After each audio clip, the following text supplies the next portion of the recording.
Welcome, dear viewer. Thank you for being part of this learning with Brandon, and thank you for watching.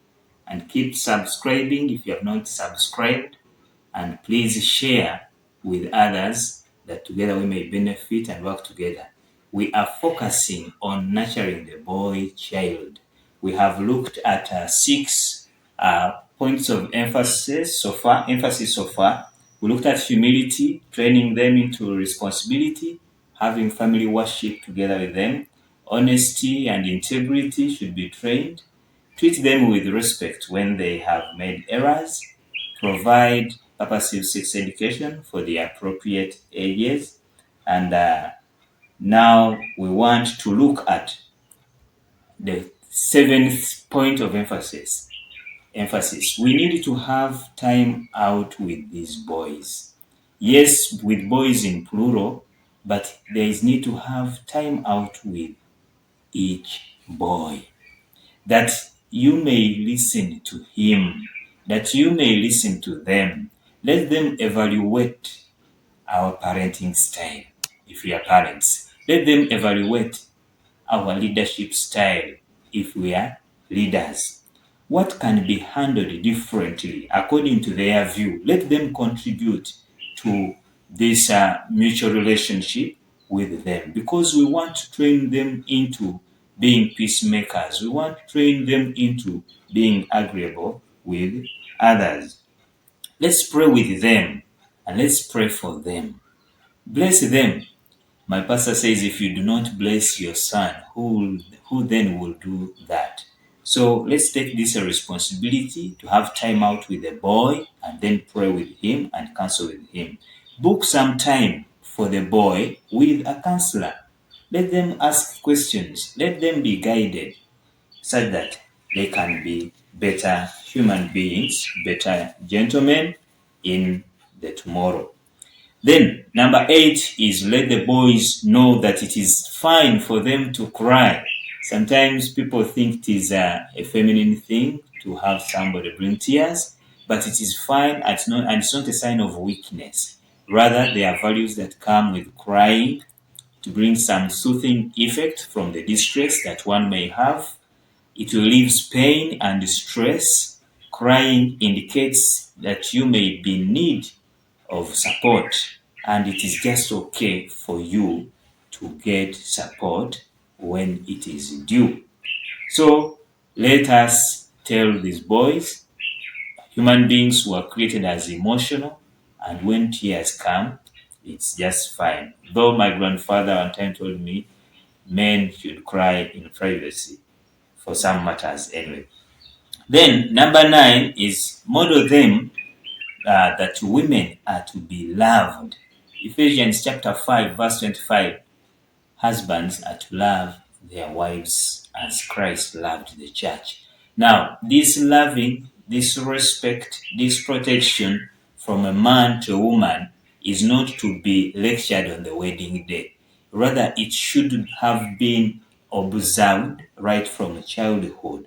As parents, as husbands, what we do or how we deal with our wives, the sons are watching and they are learning.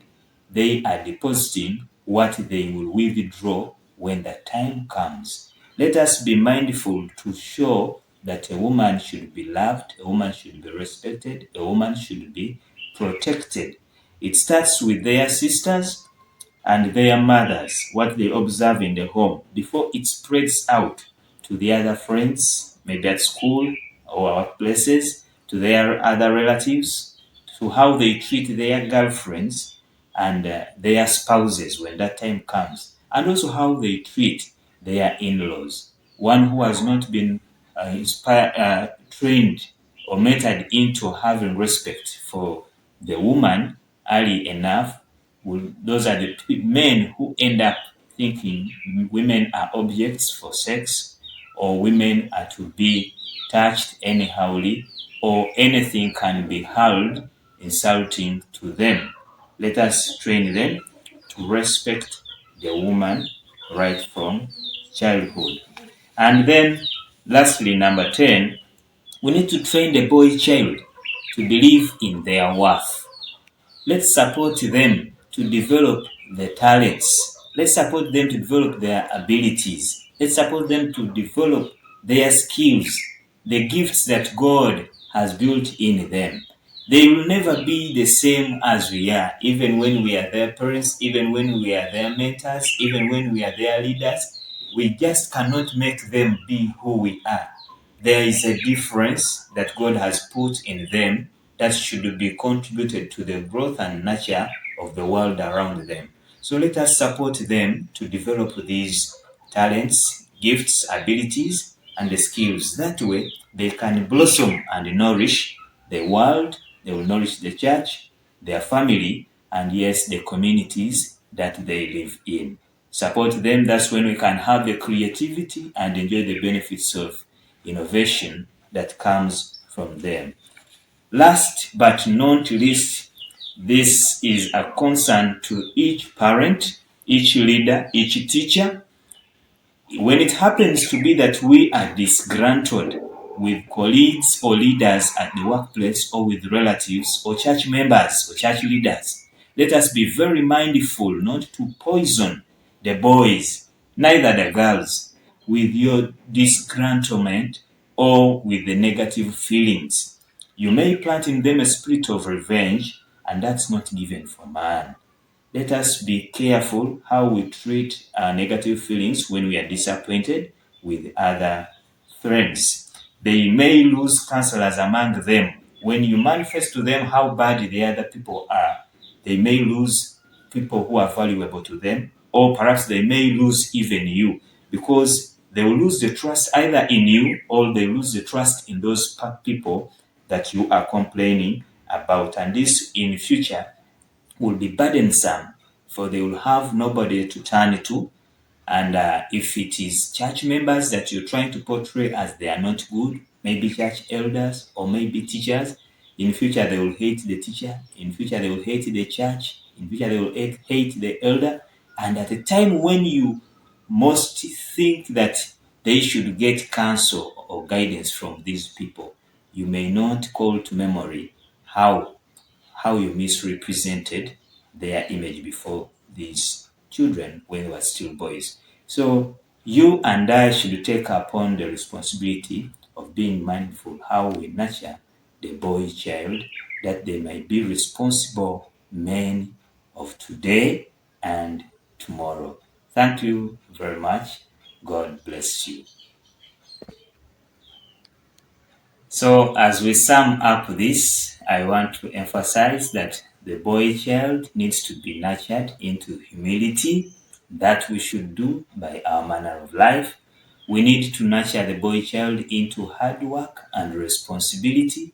Home chores are not to be left for only the girl child or only for the maids, but boys should be given an opportunity to do even work in the kitchen.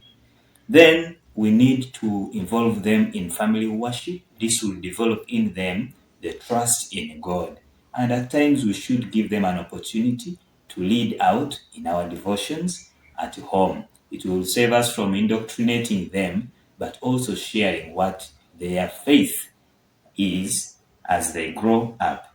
When they err or when they make mistakes, we need to be mindful how we deal with them. We must treat them with respect, because they also have a self-image that they have to protect in the community they live in.